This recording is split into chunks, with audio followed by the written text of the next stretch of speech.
studio microphone. Imagine driving down a desolate road in the middle of the night. Your headlights the only thing piercing the darkness. Then, out of nowhere, time seems to vanish. When you come to, you're 20 miles away, hours have passed, and nothing makes sense anymore. That's not just a horror movie plot. It's what happened to one man in Argentina in 1973. Hey everyone, welcome back to the channel where we dive deep into real-life mysteries, alien encounters, and the bizarre stories that make you question everything you thought you knew. Today, we're heading all the way to Argentina to unravel one of the most chilling alien encounter cases ever reported. You might want to turn down the lights for this one, or maybe keep them on, just in case alien. And don't forget, if this story blows your mind, smash that like button and subscribe so you never miss our next deep dive. But let's go back to May 1973 in the quiet province of Bahía Blanca, Argentina. It's a coastal city, mostly known for its ports and industry. Not exactly the kind of place where you'd expect a full-blown alien abduction case. But that night, something happened that would change truck driver Dionisio Lanca's life forever. Dionisio was a typical working-class guy. No history of wild claims, no signs of mental illness. Just a trucker on a late-night drive, hauling tires to Rio Gallegos. The kind of person you trust to tell it like it is. But that night, something happened that made the newspapers, shook Argentina, and still confuses UFO researchers to this day. The encounter. So here's what Dionisio reported. Around 1:15 a.m., just outside Bahía Blanca, his truck broke down. No big deal, just a flat tire. He pulled over, grabbed his tools, and got to work. That's when he noticed something weird. A strange light in the distance. At first, he thought it was another vehicle, but it wasn't moving. It wasn't blinking. It was hovering. Suddenly, boom. The light got closer. Blinding. He felt paralyzed. His body froze. Then darkness. Here's where things get truly eerie. Dionisio woke up, 9 hours later, in a field, disoriented, with no idea where he was. His truck? Gone. His memory?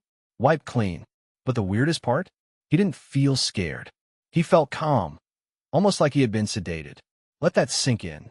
You're a trucker, out on a normal route, and you wake up 9 hours later in a field with your tools neatly packed beside you.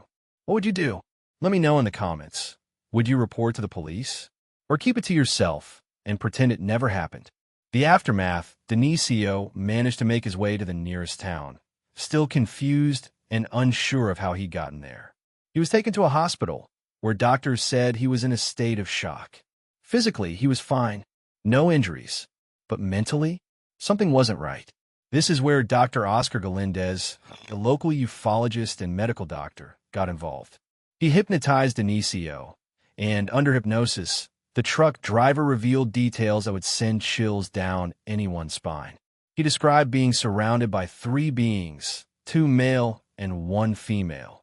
Humanoid, but not quite human. They had large, slanted eyes, glowing skin, and communicated telepathically. They examined him, took samples of his hair and blood, and then, this is key, implanted something in his ear. And here's something wild. Argentina still has one of the highest numbers of UFO sightings per capita in the world. Coincidence?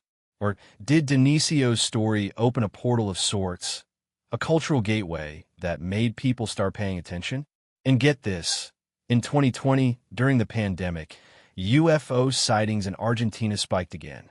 People stuck at home were watching the skies more than ever, and some claim to see strange lights eerily similar to what Dionisio described nearly 50 years earlier.